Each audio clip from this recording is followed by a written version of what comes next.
STV news కి స్వాగతం. ప్రజలకు ఎన్నో సంక్షేమ పథకాలతో చిరస్మరణీయుడిగా నిలిచిన దివంగత మాజీ ముఖ్యమంత్రి డాక్టర్ వైఎస్ రాజశేఖర రెడ్డి జయంతి సందర్భంగా సంగారెడ్డి జిల్లా తెల్లాపూర్లో ఘనంగా జయంతి వేడుకలు నిర్వహించారు.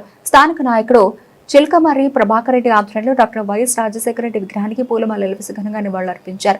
ఈ సందర్భంగా మాట్లాడిన నాయకులు వైఎస్ రాజశేఖర రెడ్డి రైతు సంక్షేమం, పేదల అభ్యున్నతి, ఆరోగ్య సేవలు, విద్యాభివృద్ధికి అందించిన సేవలను గుర్తు చేసుకున్నారు. ప్రజల కోసం ఆయన అమలు చేసిన సంక్షేమ కార్యక్రమాలు చిరస్థాయిగా నిలిచిపోతాయని పేర్కొన్నారు. ఆయన ఆశయాలను కొనసాగిస్తూ ప్రజాసేవలో ముందుకు సాగాలని పిలుపునిచ్చారు. ఈ కార్యక్రమంలో మాజీ కౌన్సిలర్ కొల్లూరి భారత్, ఉప్పరపల్లి సుధాకర్ రెడ్డి, నవారి శ్రీనివాస్ రెడ్డి, వాజీద్, సాయి చందర్ రెడ్డి, యాదిలాల్, రాజు, కొల్లూరి శ్రీనివాస్, పార్టీ నాయకులు, కార్యకర్తలు పాల్గొన్నారు. కడప నుంచి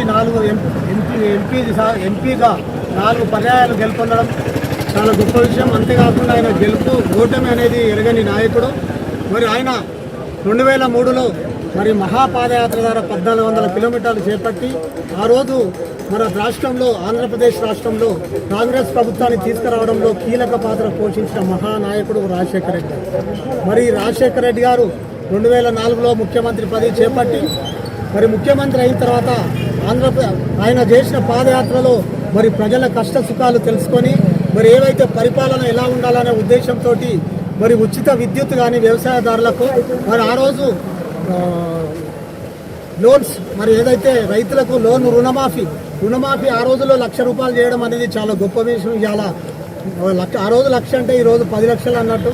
మరి ఇట్లాంటి కార్యక్రమాలు, అంతేకాకుండా ఫీజు రిబైమెంట్, అంతేకాకుండా ఉచిత వైద్యము, ఇంకా అనేక ₹2 కిలో బియ్యం కానివ్వండి, 104, 108 ఇలా అనేక కార్యక్రమాలు చేపట్టి మరి ఆంధ్రప్రదేశ్లో మరి గరీబుల దగ్గర ఒక మంచి స్థానం సంపాదించిన ముఖ్యమంత్రి రాజశేఖర రెడ్డి. మనందరికీ తెలుసు మరి రాజశేఖర రెడ్డి మరి ఏ విధంగా రాజకీయాలు చేసినో, ఆయన చేసిన లీడర్షిప్ను మనం అందరం కూడా ఇవాళ నేర్చుకునే పరిస్థితి ఏర్పడుతూ ఉంది. మరి ఆయన చనిపోయిన తర్వాత 2009లో ఆయన పావురాల గుట్టలో మరి హెలికాప్టర్లో ప్రజలకు మరి ఆ రోజు ఏదో రచ్చబండ కార్యక్రమాన్ని సెలెక్ట్ చేసుకొని మరి హెలికాప్టర్లో వెళ్ళడం, ఆయన దురదృష్టవశాత్తు చనిపోవడము మన దేశంలోనే దిగ్భ్రాంతి గురి చెందింది. ఆ రోజు యూపీఏ ప్రభుత్వం కూడా మరి ఎంతో చీకటి ప్రపంచంలో ఉన్న పరిస్థితి మనందరికీ గమనించడం. మరి ఆయన చనిపోయిన పరిస్థితిని తట్టుకోలేక సామాన్యులు, గరీబులు అందరూ ఆయన మీద మరి తట్టుకోలేక 400 మంది అశ్రు నివాళి అయినారు. ఇవన్నీ కూడా మనం గమనించడం. మరి రాజశేఖర రెడ్డి గారి మరి ఈ ఆంధ్రప్రదేశ్ ముఖ్యమంత్రి అయిన తర్వాత కాంగ్రెస్ పార్టీ కూడా తీరని లోటు.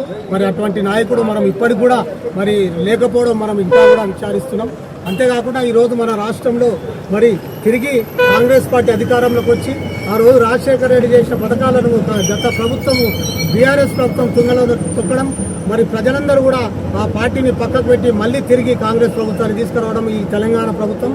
మరి రాజశేఖర రెడ్డి అనుసరించి మన రాష్ట్ర ముఖ్యమంత్రి రేవంత్ రెడ్డి గారు మరి అనేక సంక్షేమ కార్యక్రమాలు ఏవైతే రాజశేఖర రెడ్డి గారు ప్రకటించిన పథకాలు, కొనసాగించిన పథకాలు ఉన్నాయో వాటినే కొనసాగిస్తూ మరి ఇంకా కూడా అనేక సంక్షేమ కార్యక్రమాలు మన తెలంగాణ రాష్ట్రంలో కొనసాగుతూ ఉన్నాయి. ఇవన్నిటిని కూడా ఇక్కడున్న ప్రజలందరూ